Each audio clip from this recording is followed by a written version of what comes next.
Hello, class. So last week you were all scientists who developed a contraption for our egg drop experiment to try and keep your eggs safe.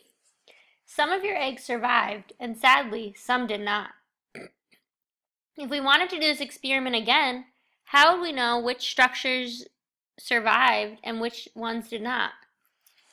To know this, we would have to write instructions about how we developed each structure so we knew what made each one different. That way, if someone else wanted to repeat the same experiment, they would know which structure to use to keep their egg alive and which ones to use and their egg probably would not survive. And this is what real scientists do. So today, I'm going to teach you how to write a procedure.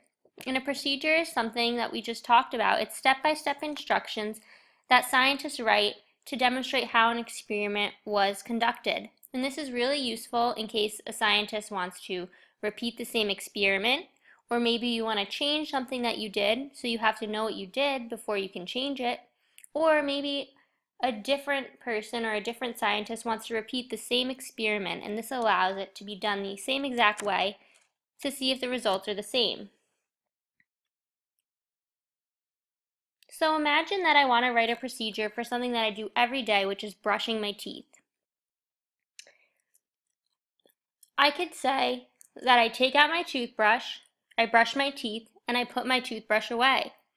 But if I said this, someone that's never brushed their teeth before might simply take a toothbrush without any toothpaste or without any water and brush it on their teeth and then put it away. Likewise, they could take the wrong end of the toothbrush and brush their teeth, or they might not even know what a toothbrush is.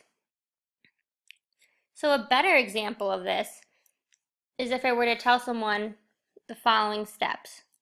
Open the cabinet, take out pink toothbrush, turn on cold water, get the brush of the toothbrush wet, take out toothpaste, squeeze toothpaste onto the bristles of the toothbrush.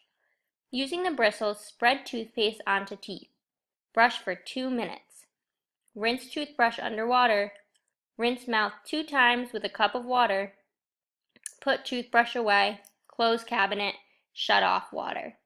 As you see, that example gave time frames of how long someone should brush their teeth, and we could even get more specific and specify how much toothpaste to put on. And there's always more details that we could add, but that was definitely a more detailed example of a procedure. So to start learning how to really write a clear procedure in your own experiments, we're going to try it together. So in your groups at your table, I want you to look on your note card. You each have a different task that I want you to describe how to do. So you're going to have about 2 minutes to write clear instructions for how to perform that task. And you have to imagine that you're writing it for someone who's never done that task before. And then I'm going to have you share out with your classmates your instructions, and without knowing what the task is, your classmates are going to have to try to guess what procedure you're describing. So if I was in a group and my task was brushing my teeth, I want to try to write as clear instructions as I can, and then I would read those instructions out to the class, and I'll ask the class, what do you think that procedure was describing how to do? And the answer would be brushing my teeth. And that'll really tell us how clear your instructions are. Okay, so try to make it as clear as possible, and you have about 2 minutes.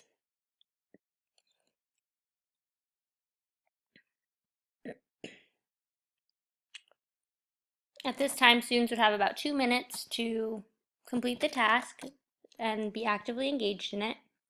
And I would have students share out with classmates, as I said, and see if they can guess what each thing was. And I would imagine that part might take about 2 minutes to construct and about 2 minutes to share out if we did it pretty quickly. And then lastly, I would say to the class that this idea of writing a procedure is something that we'll return to next class with our second trial of the egg drop. So what I'm going to have you do with our second trial is you're going to write out instructions of exactly what you did during your first trial. And then you're going to trade instructions with a group, and they're going to have to follow your instructions. And we're going to see how closely, based on your step-by-step procedure, that group's contraption is to the contraption that you initially made.